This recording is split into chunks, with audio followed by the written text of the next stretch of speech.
젊은 느티나무 강신재. 그에게서는 언제나 비누 냄새가 난다.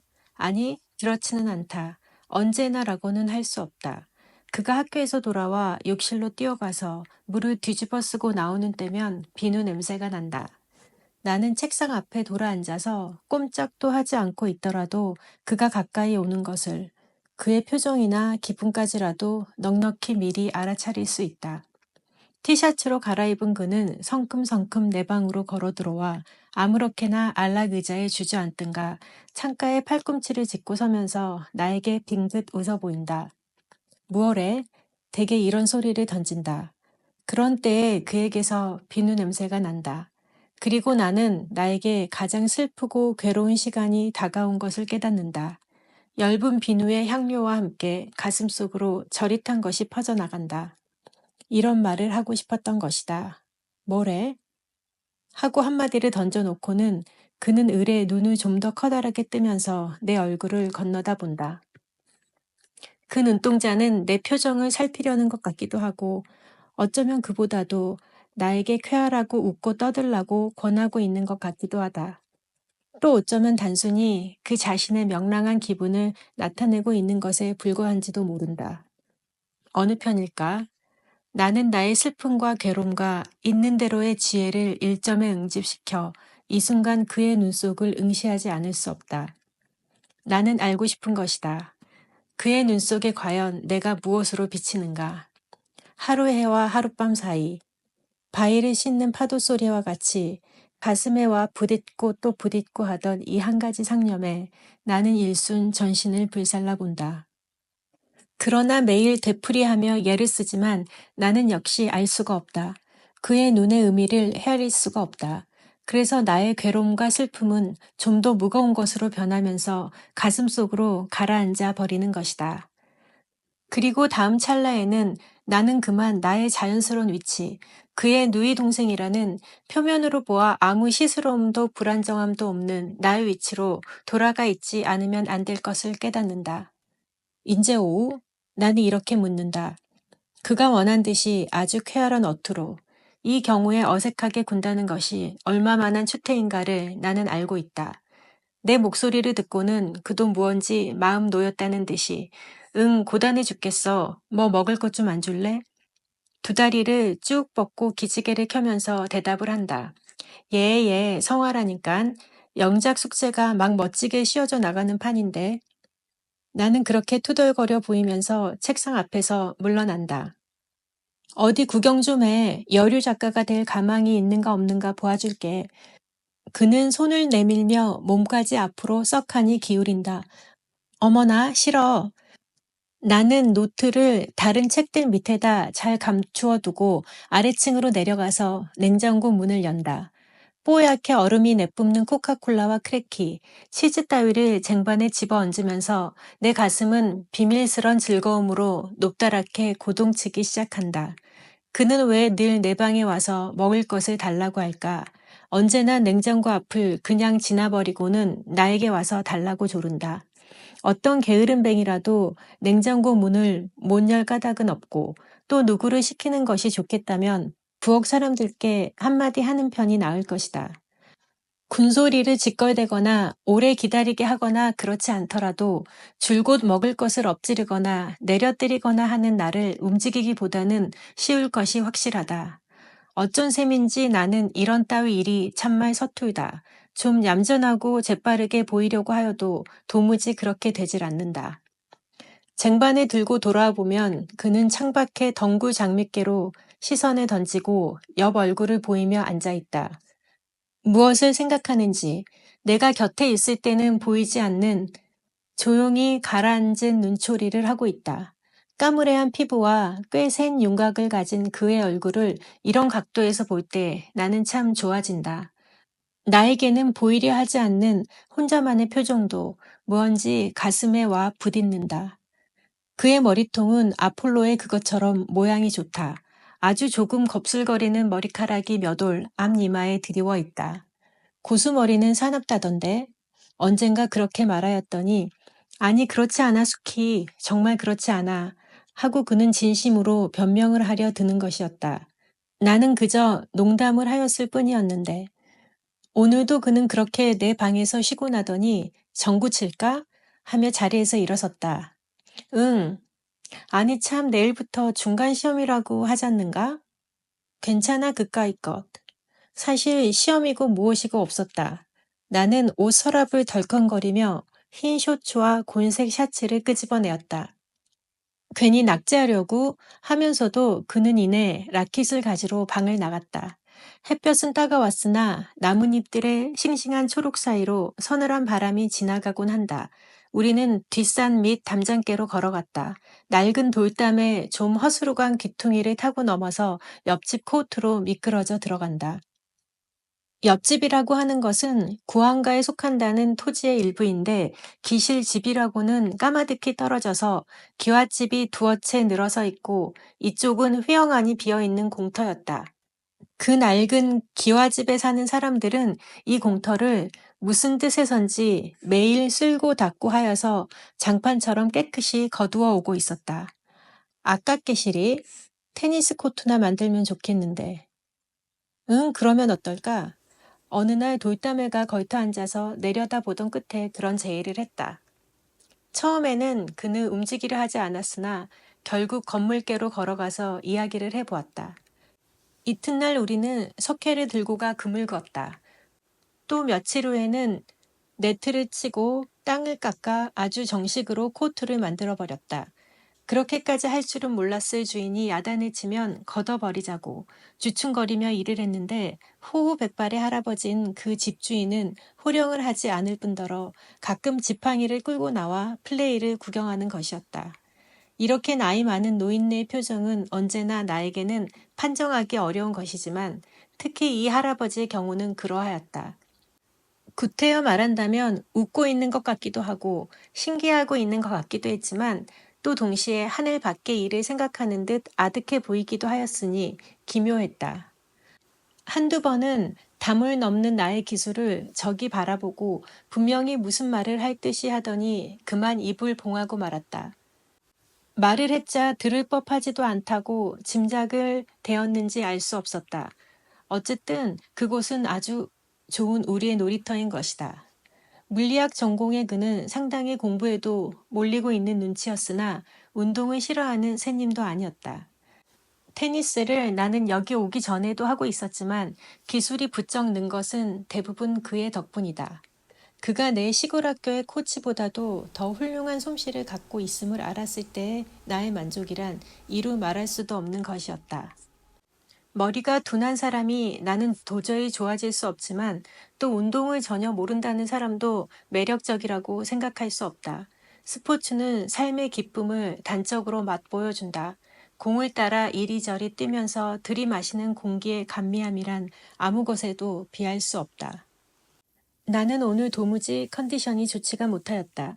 이렇게 엉망진창인 때면 엉망진창인 대로 또 턱없이 좋으면 좋은 그대로 적당히 이끌어 나가주는 그의 솜씨가 저기 믿음직해질 따름이었다. 와, 참 안 된다. 퇴보일로인가 봐. 괜찮아. 아주 더워지기 전에 지수랑 불러서 한번 시합을 할까? 하늘이 리랏빛으로 물들 무렵 우리는 볼드를 주워들고 약수터께로 갔다. 바위 틈으로 뿜어나는 물은 이가 시리도록 차갑고 광물질적으로 쌉스름하다. 두 손으로 표주박을 만들어 떠내 가지고는 코를 틀어막고 마신다. 바위 위로 연두색 버들잎이 저기 우아하게 늘어지고 빨간 꽃을 다닥다닥 붙인 이름 모를 나무도 한 그루 가지를 펼친 것으로 보아 이런 마심새를 하라는 샘터는 아닌 모양 같지만 우리는 늘 그렇게 하여왔다. 약수라니 많이 마셔. 약의 효험이나 좀 볼지 아니? 뭐 때문에? 뭐 때문에는 전구 좀 잘 치게 되나 보려고 그러지. 이렇게 시끌덤벙 떠들던 샘과였다. 그런데 오늘 바위 언저리에는 조그만 표주박이 하나 놓여 있었다. 필시 그 할아버지가 갖다 놓아둔 것이 분명하였다. 오늘부터 얌전히 마셔야 해. 산신령님이 내려다보신다. 정말 한동안 음전하게 앉아서 쉬었다. 그리고 그는 허리를 굽혀 표주박으로 물을 떴다. 그는 그것을 내 입가에 대어 주었다. 조용한 낯선 표정을 하고 있었다. 나에게는 보이는 일이 없는 자기 혼자만의 얼굴은 하나인 것 같았다. 나는 아주 조금만 마셨다. 그리고 얼굴을 들어 그를 바라다보고 있었다. 그는 나머지를 천천히 자기가 마셨다.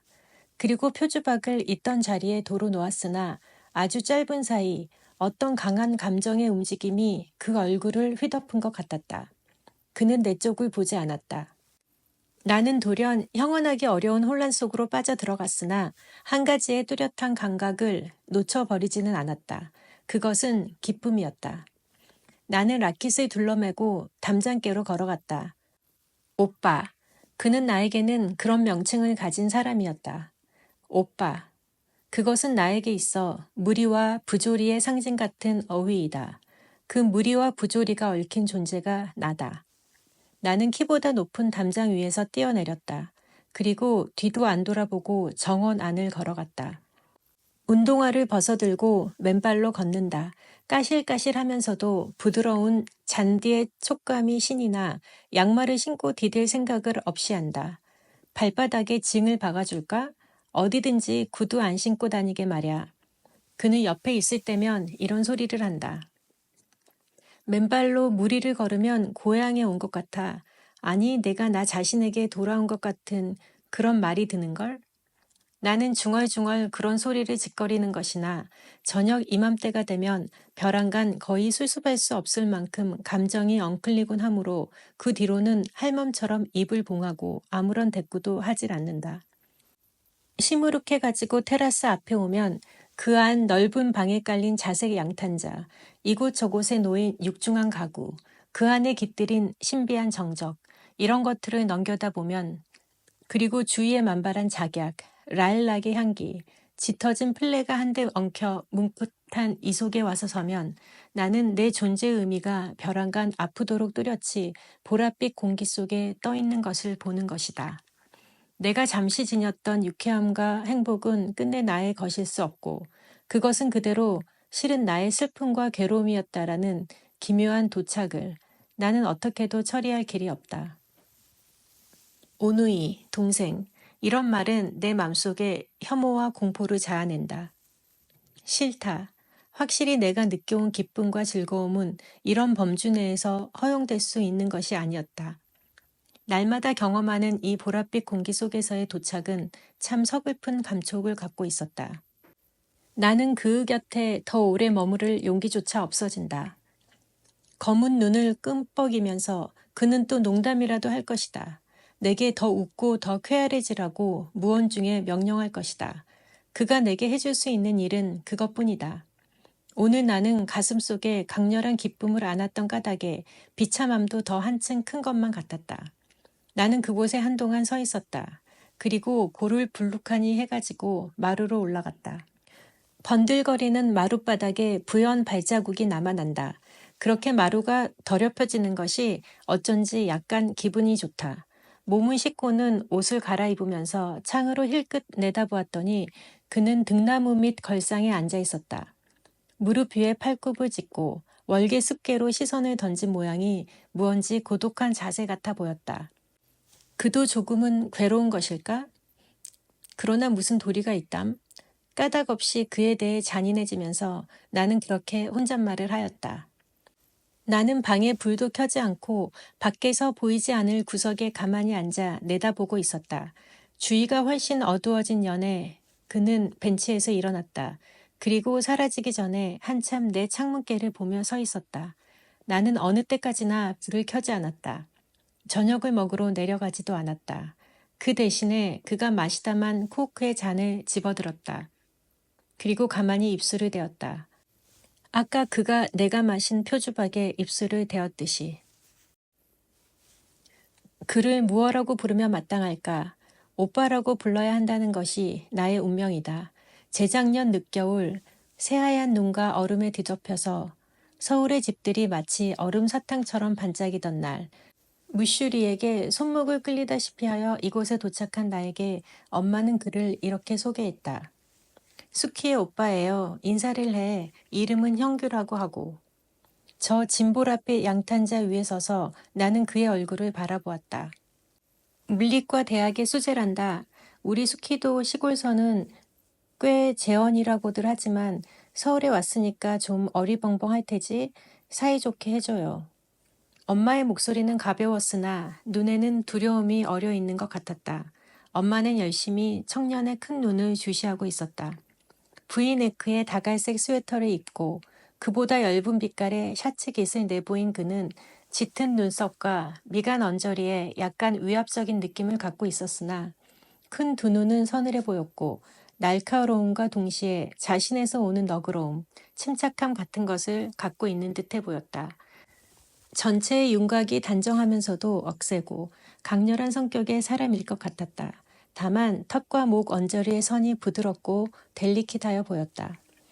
키도 어깨폭도 표준형인 듯하고 우선 수제 비슷해 보이기는 하는걸 하고 나는 마음속으로 채점을 하였다.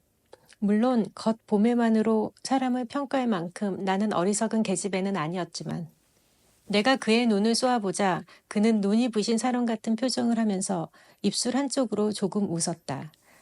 그것은 약간 겸연쩍은 것 같기도 하였지만 혼자 고소하고 있는 것 같이도 보였다. 자기를 재어보고 있는 내 맘속을 환히 들여다보는 때문일까? 그러자 나는 반대로 날카로운 관찰에 당하고 있는 듯한 긴장을 느꼈다. 그러나 그는 지극히 단순한 태도로 참 잘 왔어요. 집이 이렇게 너무 쓸쓸해서 아주 좋지 못했는데 하고 한 손을 내밀어서 내 손을 잡았다. 나를 도무지 어린애로만 보았다는 증거일 게고 또 아이 엄마의 감정을 존중한 결과였을 것이다. 아닌 게 아니라 엄마의 얼굴에는 일순 안도와 만족의 표정이 물결처럼 퍼져갔다. 나는 이 청년이 엄마에게 어떤 존재인지를 짐작하였다. 말하자면 그들 인공적 모자 관계에 있어서는 항상 세심한 배려가 상호간에 베풀어져야 하는 것이다. 무슈리는 매우 대범한 성질이어서 만사를 복잡하게 받아들이지 않는 것 같았다. 그는 그저 미소를 띠고 우리를 바라다 볼 뿐이고 내가 고단할게라는 소리를 몇 번이나 하였다.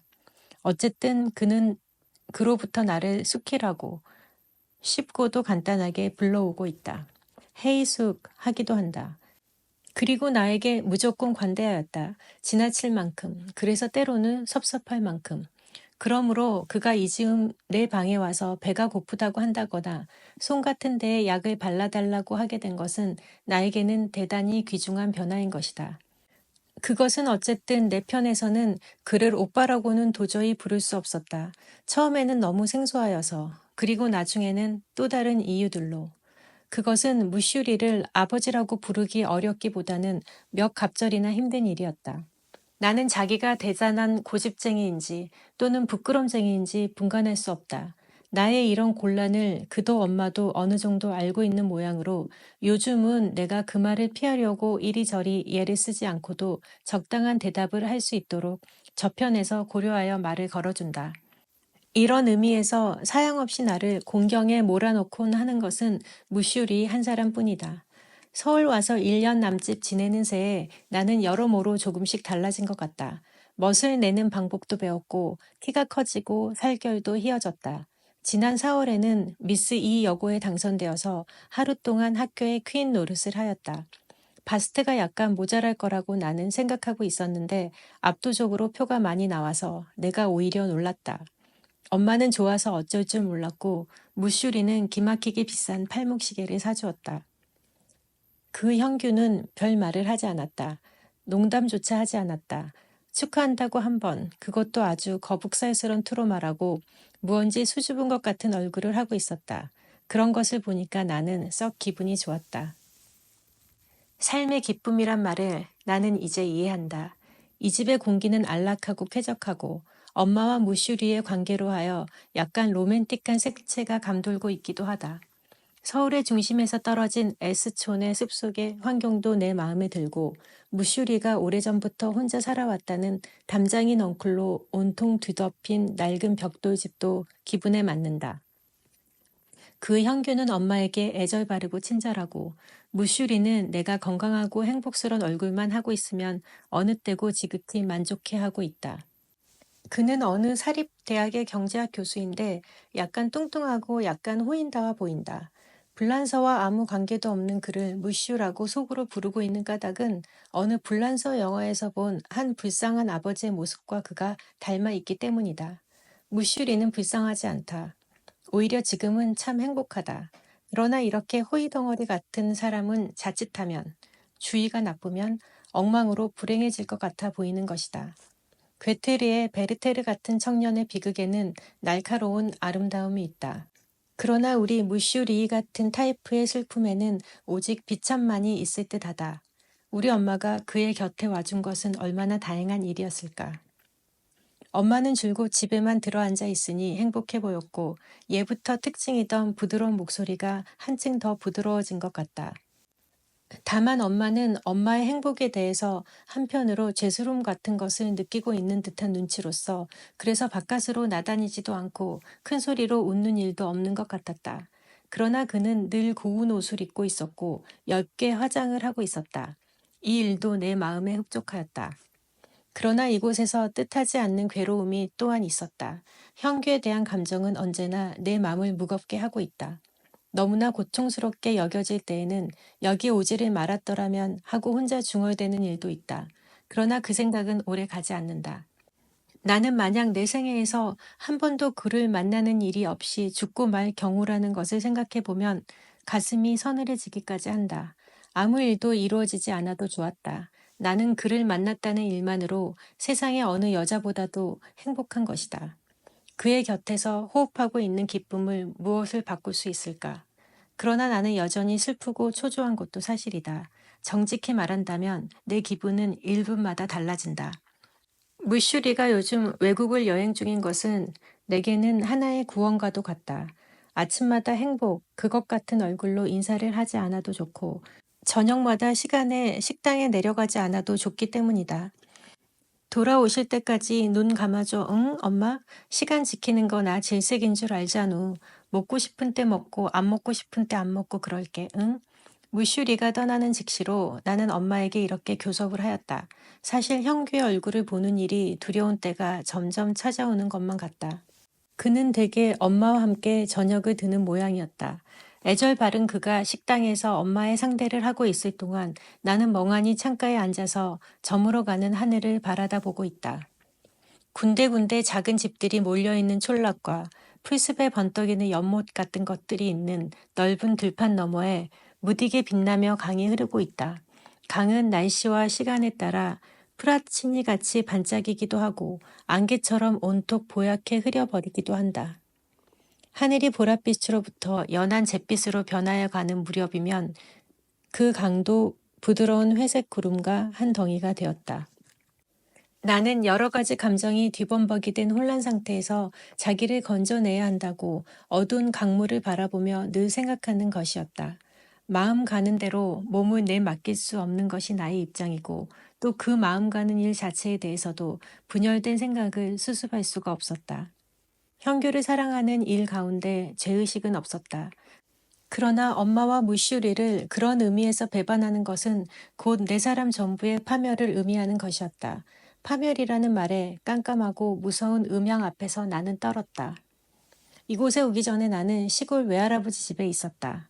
14년 전까지는 엄마와 함께, 그리고 그 이후로는 할아버지 할머니와 단셋이서. 일하는 사람들은 여럿 있었고 과수원을 지키는 개도 여러 마리. 그 중에서 내가 특별히 귀여워한 진돗개 복둥이도 있었지만 나는 언제나 못 견딜 만큼 적적하였다. 엄마가 서울로 떠난 후에는 마음이 막 쓰라린 것을 참아야 했지만 그 엄마가 같이 있었을 때라도 나는 우리의 생활에서 마음 든든하다거나 정말로 유쾌하다거나 하는 느낌을 가져본 일은 없다. 젊고 아름다운 엄마가 언제나 조용히 집안에서 세월을 보내고 있는 일은 내게 어떤 고통을 주었다. 그 무릎 위에는 늘 내게 지어 입힐 고운 헝겊 조각이나 털실 같은 것이 얹혀 있었지만, 그리고 그 입에서는 늘 나에 관한 이야기가 흘러나왔지만 나는 그것이 불만하고 불안하기조차 하였다. 그런 걸 만들어주지 않아도 좋으니 다른 애들 엄마처럼 집안 살림에 복귀어서 때로는 악도 쓰고 나더러 야단도 치고 어린애도 둘러엎고 다니고, 말하자면 그녀 자신의 생활을 하고 있었으면 나도 흐뭇할 것 같았다. 할아버지도 나에게와 마찬가지로 엄마에게도 그저 유하고 부드럽기만 하였다. 엄마의 그림자 같은 생활은 언제부터 시작되었는지 기억할 수 없다. 사병과 함께 우리가 시골 할아버지 댁으로 내려가던 때, 그러니까 지금부터 10년쯤 전에도 이미 그랬었고, 또 그보다 전 서울서 국민학교에 입학하던 즈음에도 역시 그런 느낌이었던 것을 잊지 않고 있다. 아버지여 관하여 나는 아무것도 모른다. 돌아가셨다는 설명을 언젠가 들은 적이 있었으나 어쩐지 정말 같지 않다는 인상으로 남아 있었다. 사변 후에 너의 아버지는 돌아가셨다 하고 할머니가 알려주셨는데 이때의 말투에는 특별한 것이 깃들여 있어서 그 후로는 그것이 진심이거니 여기고 있다. 아마 나의 엄마와 아버지는 내가 아주 어릴 적부터 별거하고 있었고 그러는 사이 그들은 다시 만나는 일도 없이 사별하고 만 모양이었다. 어쨌든 나는 내 부친에 관하여 아무런 지식도 감정도 갖고 있지 않다. 이윤이라는 내 성이 그로부터 물려받은 유일한 것이지만 흔한 성이라고 느낄 뿐이다. 무슈리가 피난지에서 할아버지의 과수원을 찾아온 것은 어떤 경위를 지난 뒤였는지 나는 알 수 없다. 그날 나뭇가지에 걸터 앉아서 사과를 베어 먹고 있노라니까 좀 뚱뚱한 낯선 신사가 걸어왔다. 대문 앞에서 망설이듯 멈추었다가 모자를 벗어들고 걸어 들어왔다. 나무 밑을 지나갈 적에 사과씨를 떨구었더니 발을 멈추고 쳐다보았으나 웃지도 않고 그냥 가버렸다. 도무지 어수선하기만 하다는 얼굴이었다. 나중에 방 안에서 정식으로 인사를 하였는데 그때의 판단으로는 나무 위에서 환영받은 일은 까맣게 기억하지 못하는 것 같았다. 그는 하룻밤 체류하지도 않고 되돌아갔다. 그리고 할아버지와 할머니에게는 대단히 중요한 의논거리가 생긴 모양이었다. 밤에 가끔 사과밭 사이를 혼자 걷는 엄마를 보게 되었다. 무슈리는 한 번 더 다녀갔다. 그리고 얼마 후에 엄마는 상경하였다. 예초에 그렇게 혼인을 정했다면 얘 고생을 안 시키는 걸. 어느 날 옆방에서 할머니가 우시며 수근수근 그런 소리를 하시는 걸 듣고 놀랐다. 그런 우리 수키는 안 태어났을 거 아니오. 공연한 소리를. 그저 팔자 소관이죠. 경애가 생각을 잘못 먹었다느니 보다도. 예어멈이라고 하지 않고 그렇게 엄마의 이름을 대는 것을 듣고 나는 엄마의 젊은 시절을 생각하며 미소 지었다.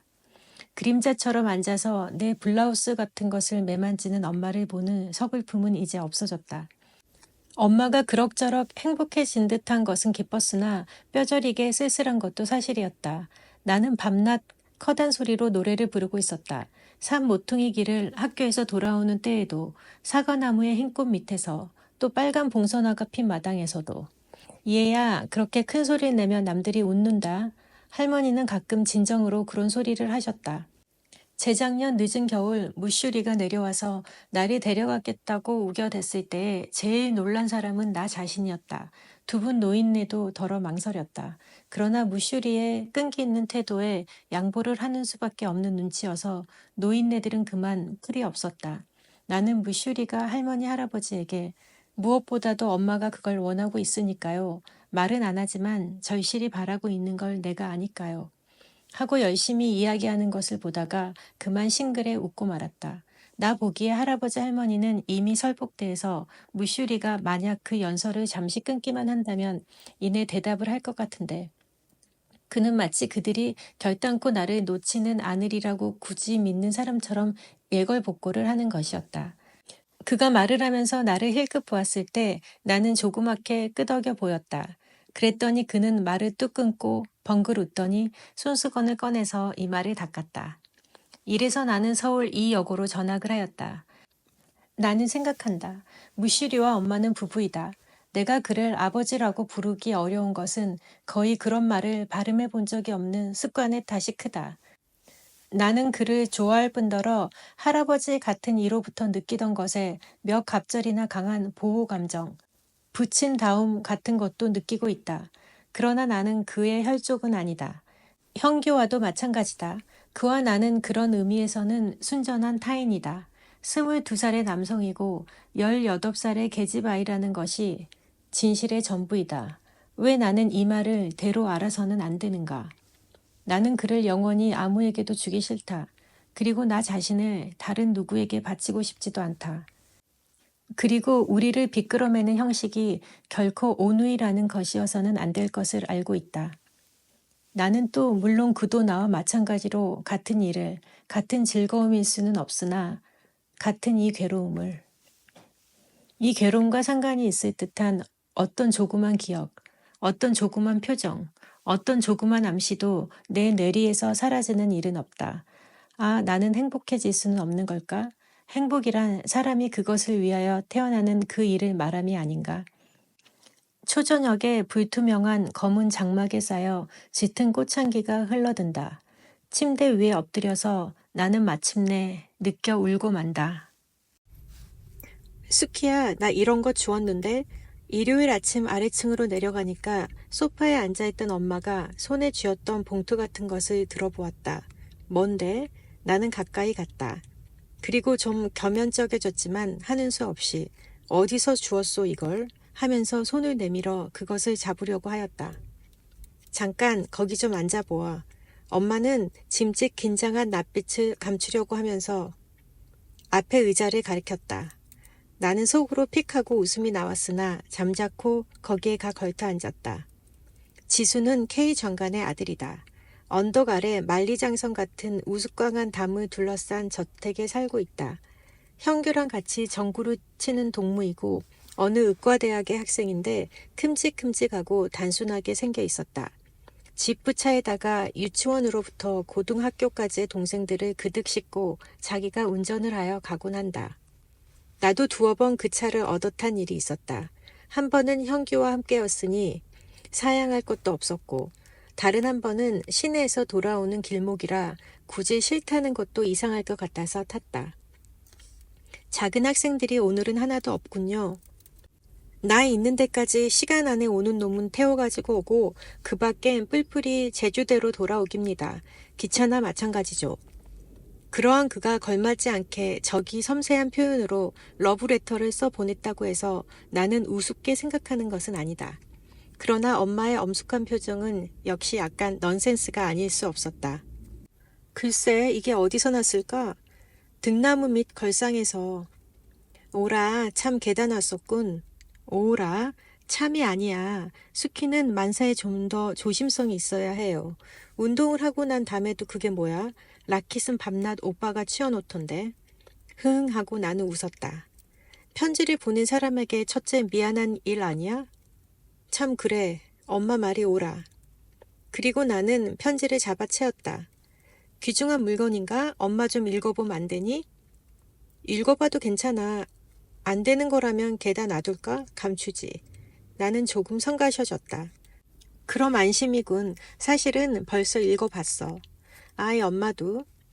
그런데 엄마가 얘기하고 싶은 건 수키가 자기 주위에 일어난 일들을 이런 편지에 관한 거라든지 또 그 밖의 일들을 혼자 처리하지 말고 그 요점만이라도 엄마한테 의논해 주었으면 좋겠어. 그건 그렇게 해야만 하는 거야.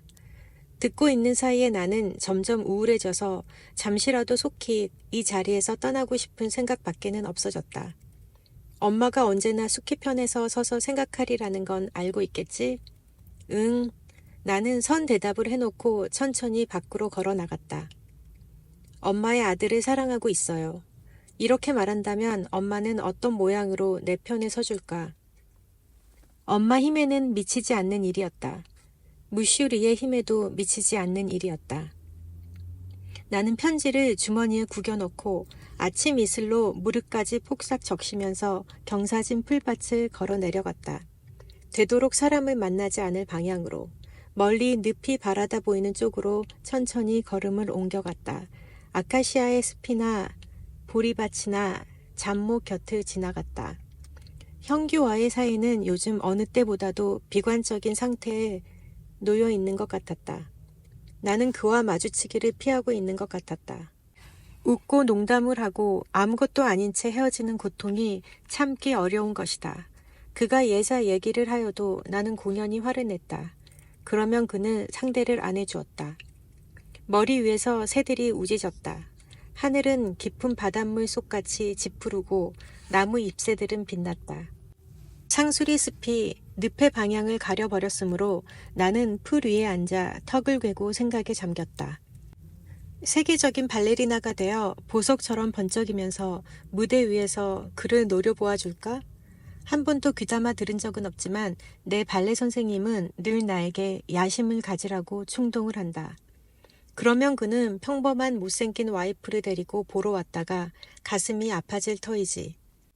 아주 짧은 동안 그것은 썩 좋은 생각인 듯 내 맘속에 머물렀다.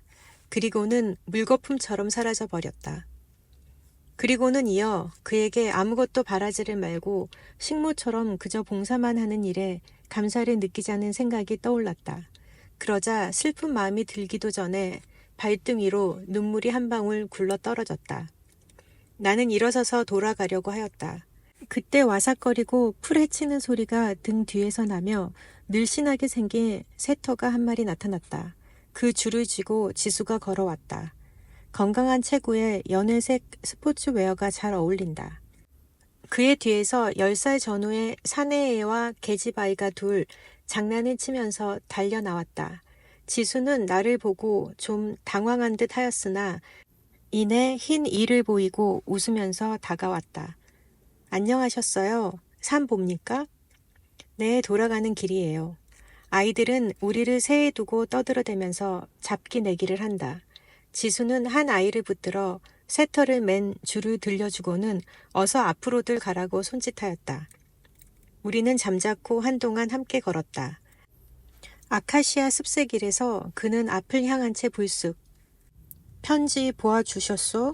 하고 겸연쩍한 듯한 소리를 내었다. 네. 회답은 안 주세요? 나는 네, 어떻게 써야 할지 모르겠어요. 했다. 그는 성급하게 고개를 끄덕거렸다. 귀가 좀 빨개진 것 같았다. 그러나 여하간 제 의사를 알아주시긴 했겠죠? 나는 그렇다고 하였다. 그리고 이야기를 끝맺기 위해서 형규가 가까이 또 전구를 치자고 하더라는 말을 했다. 네, 가죠. 그도 단번에 귀운을 회복하며 대답하였다. 그는 휘파람을 불기 시작했다. 그의 휘파람을 들으며 집 가까이까지 왔다. 오늘 대단히 기뻤습니다. 감사합니다. 그는 조금 슬픈 오조로 인사를 하였다. 그리고 내 어깨로 기어오르는 풀벌레를 떨구어 주었다. 안녕히 가세요. 그리고 연습 많이 하세요. 저희들 팀은 아주 세졌으니깐요. 그는 다른 일을 생각하고 있는 듯 입술을 문 채 끄덕끄덕 하였다. 잡석을 접은 좁단 층계를 뛰어오르자 나는 곧장 내 방으로 올라갔다.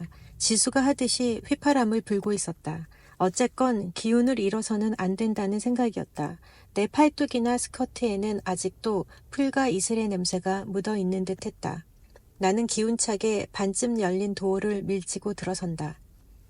뜻밖에도 거기에는 형규가 이쪽을 보며 서 있었다. 내가 없을 때에 그렇게 들어오는 일이 없는 그라에서 놀란 것은 아니었다. 그는 몹시 화를 낸 얼굴을 하고 있었다. 너무도 맹렬한 기세에 나는 주춤한 채 어떻게 할지를 모르고 있었다. 어딜 갔다 왔어? 낮은 목소리에 힘을 주고 말한다. 편지를 거기에 둔 건 나 읽으라는 친절인가?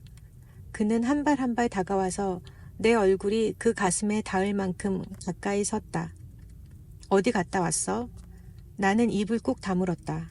죽어도 말을 할까 보냐고 생각했다. 벼랑간 그의 팔이 쳐 들리더니 내 뺨에서 찰칵 소리가 났다. 화끈하고 불이 일었다. 대번에 눈물이 빙글 돌았으나 그는 거들떠보지도 않고 방을 나가버렸다. 나는 멍청하니 창밖으로 시선을 던졌다.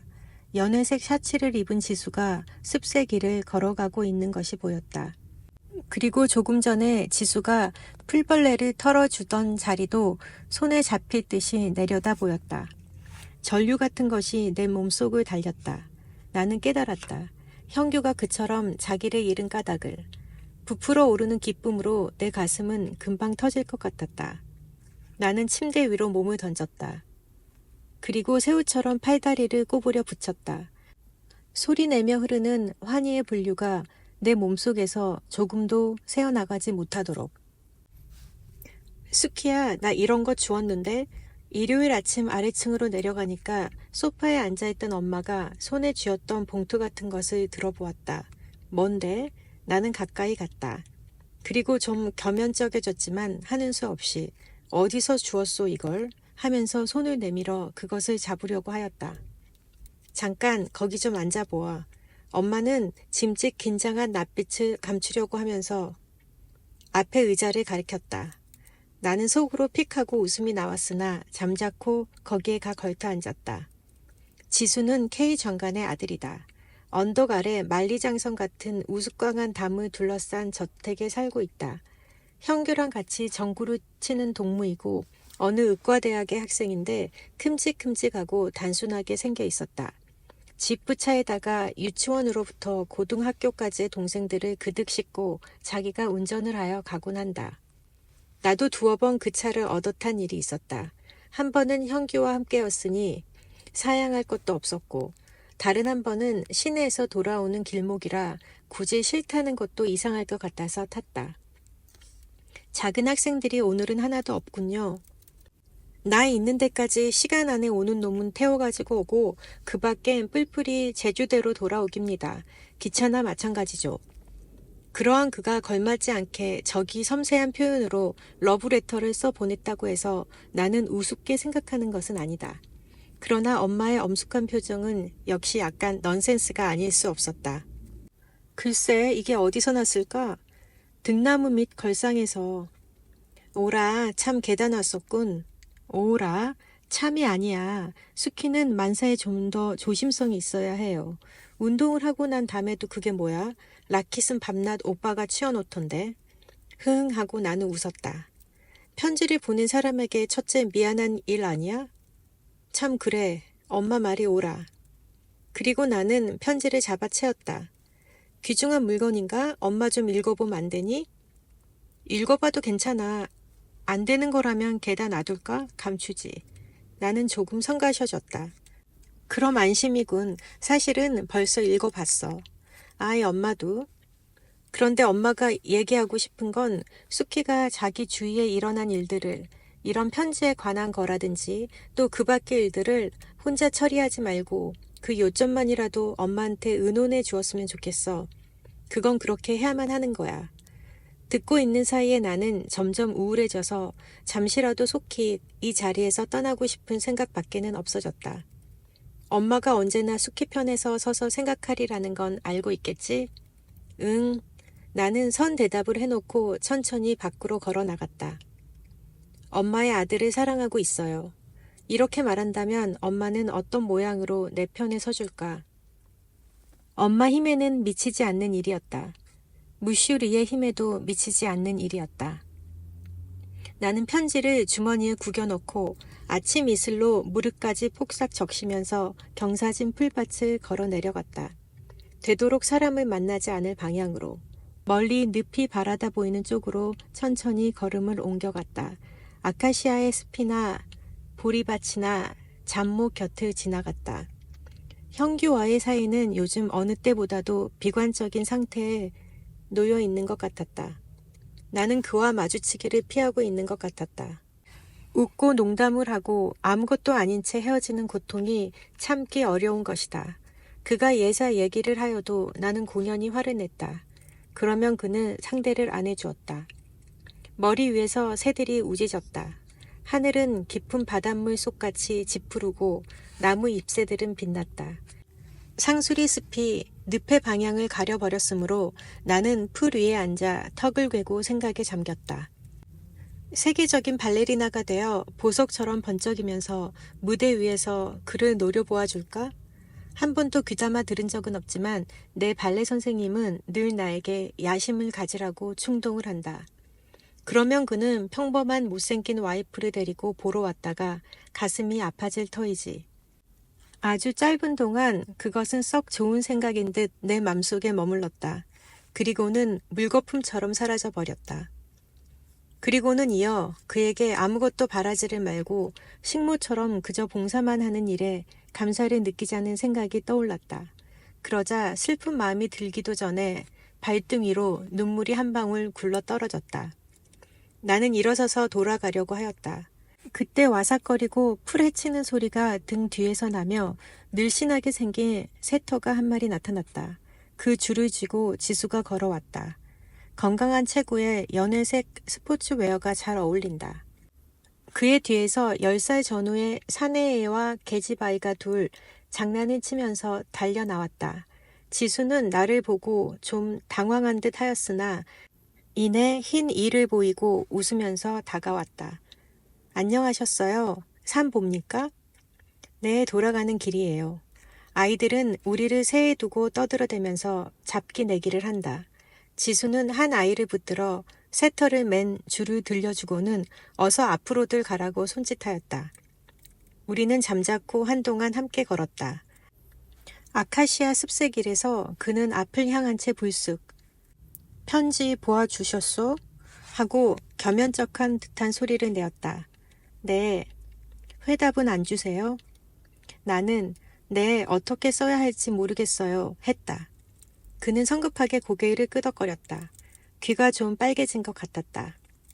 그러나 여하간 제 의사를 알아주시긴 했겠죠? 나는 그렇다고 하였다. 그리고 이야기를 끝맺기 위해서 형규가 가까이 또 전구를 치자고 하더라는 말을 했다. 네, 가죠. 그도 단번에 귀운을 회복하며 대답하였다. 그는 휘파람을 불기 시작했다. 그의 휘파람을 들으며 집 가까이까지 왔다. 오늘 대단히 기뻤습니다. 감사합니다. 그는 조금 슬픈 오조로 인사를 하였다. 그리고 내 어깨로 기어오르는 풀벌레를 떨구어 주었다. 안녕히 가세요. 그리고 연습 많이 하세요. 저희들 팀은 아주 세졌으니깐요. 그는 다른 일을 생각하고 있는 듯 입술을 문 채 끄덕끄덕 하였다. 잡석을 접은 좁단 층계를 뛰어오르자 나는 곧장 내 방으로 올라갔다. 지수가 하듯이 휘파람을 불고 있었다. 어쨌건 기운을 잃어서는 안 된다는 생각이었다. 내 팔뚝이나 스커트에는 아직도 풀과 이슬의 냄새가 묻어있는 듯 했다. 나는 기운차게 반쯤 열린 도어를 밀치고 들어선다. 뜻밖에도 거기에는 형규가 이쪽을 보며 서 있었다. 내가 없을 때에 그렇게 들어오는 일이 없는 그라에서 놀란 것은 아니었다. 그는 몹시 화를 낸 얼굴을 하고 있었다. 너무도 맹렬한 기세에 나는 주춤한 채 어떻게 할지를 모르고 있었다. 어딜 갔다 왔어? 낮은 목소리에 힘을 주고 말한다. 편지를 거기에 둔 건 나 읽으라는 친절인가? 그는 한 발 한 발 다가와서 내 얼굴이 그 가슴에 닿을 만큼 가까이 섰다. 어디 갔다 왔어? 나는 입을 꾹 다물었다. 죽어도 말을 할까 보냐고 생각했다. 벼랑간 그의 팔이 쳐 들리더니 내 뺨에서 찰칵 소리가 났다. 화끈하고 불이 일었다. 대번에 눈물이 빙글 돌았으나 그는 거들떠보지도 않고 방을 나가버렸다. 나는 멍청하니 창밖으로 시선을 던졌다. 연회색 샤츠를 입은 지수가 습새길을 걸어가고 있는 것이 보였다. 그리고 조금 전에 지수가 풀벌레를 털어주던 자리도 손에 잡힐 듯이 내려다 보였다. 전류 같은 것이 내 몸속을 달렸다. 나는 깨달았다. 형규가 그처럼 자기를 잃은 까닭을. 부풀어 오르는 기쁨으로 내 가슴은 금방 터질 것 같았다. 나는 침대 위로 몸을 던졌다. 그리고 새우처럼 팔다리를 꼬부려 붙였다. 소리내며 흐르는 환희의 분류가 내 몸속에서 조금도 새어나가지 못하도록. 나는 어떻게 하면 좋을까? 밤에 우리는 어두운 숲속을 산보하였다. 어두운 숲속에서 우리는 손을 잡고 걸었다. 그리고 나는 그에게 안겨버렸다. 나는 어떻게 하면 좋을까? 어떻게 해야 할지 점점 더 알 수가 없어진다. 여하간 나는 숲속에 가는 일을 그만두어야 한다. 지금 확실히 말할 수 있는 일은 그것뿐이다. 학교에서 돌아오니까 엄마가 기다린다고 안방으로 가라고 했다. 요즘 인사도 않고 나가고 들어오던 나는 우선 가슴이 철컥 내려앉았다. 인제 오니? 그런데 얼굴이 파랗구나. 어디 나쁜 건 아닌가? 엄마는 내 이마에 손을 얹어 보았다. 오빠는 밤 늦어야 돌아오고 수키도 이렇게 부르지 않으면 보기 어렵고 엄마는 조금 웃었다. 아무것도 알지 못하는 웃음 같았다. 편지가 왔는데 어쩌면 엄마가 미국에 가야 할지 모르겠어. 그렇게 되면 1년이나 아마 그쯤은 못 돌아올 것 같은데 수키하고 오빠를 버리고 가기도 어렵고 그래서 싫다고 몇 번이나 회답을 냈지만 엄마는 조금 외면을 하였다.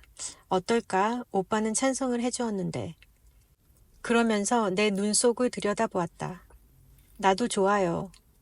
우리는 그러면 구체적으로 어떻게 할지는 내일이라도 의논하자. 큰댁 할머니더러 와 계셔 달랄까? 그것도 미덥지 않긴 마찬가지고. 큰댁의 꼬부랑 할머니는 사실 오나 마나 마찬가지였다. 엄마가 없는 이 집에서 어떤 일이 일어나려고 하는 걸까? 형규와 단 둘이 있어야 할 일을 생각하니 얼굴에서 핏기가 가시었다. 아무도 막아낼 수 없는 운명적인 사건이 이미 습속에 가지 않는 것쯤으로는 어찌할 수도 없는 벅찬 일이 생기고야 말 것이다. 잠을 잘 수가 없었다.